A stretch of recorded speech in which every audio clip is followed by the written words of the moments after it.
What were the myths that we talked about? We talked about, the myth that barbell training is dangerous for people over 50. And the research and our clinical experience shows that that is just not true. And we've addressed this in great detail in a lot of media and a lot of platforms. By we, I mean me and Andy Baker, my co-author, and my fellow coaches. This is a widely used strength training modality and exercise medicine modality in older populations now. And I'm just, egocentric enough to think that I had a little bit to do with that over the last 10 years, helping in a small way to popularize this approach to helping older people get strong. And so we've got thousands and thousands and thousands of hours, me and my colleagues, of training people in their 50s, 60s, 70s, 80s, 90s with barbells safely and productively. And you asked about comments. The comments on that particular myth that we got in the YouTube video, yeah, we got mostly we got agreement from people in their 50s, 60s, 70s, 80s who are lifting, and they're like, yeah, I'm doing this, it's great, and I don't get hurt. And of course we got a little bit of pushback, you're going to kill old people and stuff like that. Well, yeah, the one thing that's missing, as we said in that video, from any such assertion is any data that this is anything but incredibly safe for older athletes. And the reasons for that are simple, right? You're performing the same movements the same way every time with a carefully titrated load, which is one of the great things about barbells, is they allow carefully titrated loads without unpredictable joint moments or forces, using natural human movement patterns on stable surfaces in indoor environments. It's just the safest thing you can do. If you do the movement properly and you're well coached and the load is adjusted properly, it's just the safest thing you can do. So that was the first myth. It's interesting you say that about the safety, because one of the concerns that I've had with people who I've trained and people outside of the sphere that aren't my clients is they'll say, like, is it safe to do this? Is it safe to lift, or am I ready yet to do this? They'll be like, I'm doing tennis and I'm going for, and my take on that was always like, there really is no environment that is more controlled than the gym environment. Like, you can control every single thing about what's going on. You can control the climate, you can control the load, you can control how you're doing the exercise, you can control the range of every single aspect of the lift is like, you can manage it very extensively. So to me, I'm like, there's nothing, there almost is like nothing safer other than like just doing nothing, which we know that that's not safe, because that actually leads to problems. Here's the guts of it, Jonathan, and people just don't get this. All right.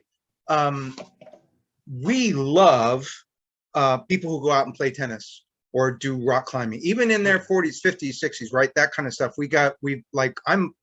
I'm a martial artist. I still like to kick over my head. I would spar if I didn't have a detached retina from it. There's stuff like that. Yeah. So, but we view aging as an extreme sport, and just like any other sport, like the guy who's a bobsledder or a ballerina or a fencer or a boxer or whatever, right?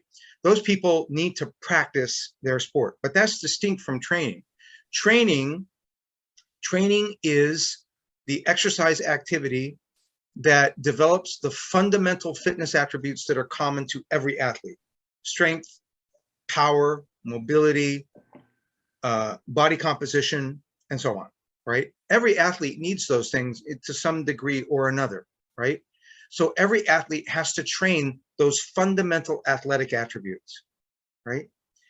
That's just to get your athlete ready for practice and competition. So a fencer should lift weights and do intensity conditioning, right? They should do metabolic conditioning and they should lift weights and be strong. But that's not their thing. Their thing is to be a fencer, right? Mm-hmm.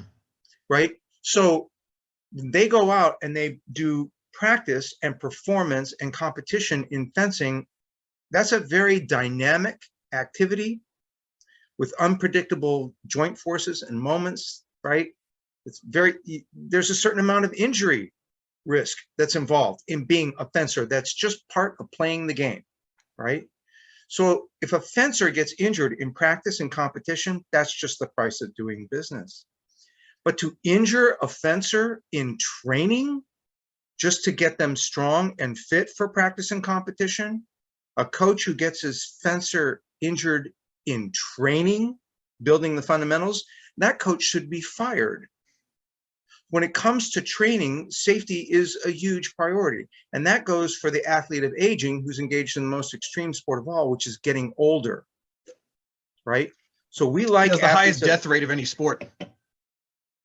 100%, 100%, right? So, but we're training people so that they can be in their 60s, 70s, 80s and go out and live and throw their grandchildren up in the air and catch them and go swimming and go hiking and go traveling and make love and do all those kinds of things, right?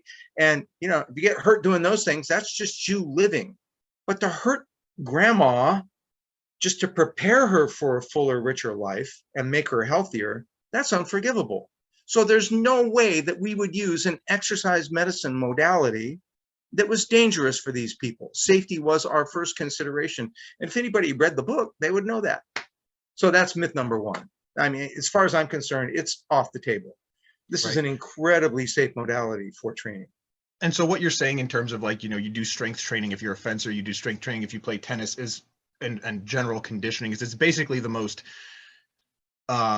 catch-all. It's the thing that kind of like the most general thing you can do for developing your overall fitness, I guess is what I would say. Right. It's training. Training is general, practice is specific, right? So everybody needs to do strength training and conditioning, right? But only fencers need to practice their parry and their thrust and their riposte, right? Right? A fencer doesn't need to practice his backhand. A tennis player needs to practice a backhand, right? A boxer needs to practice his uppercut, right? You can't uppercut in fencing. Right. No. Right. So practice is specific, right? And your extreme sport of living well and aging well for you is going to be specific to your lifestyle, but everybody needs to train. Everybody needs to develop the fundamental fitness attributes. Yeah. That's training. Yeah. And before we get into like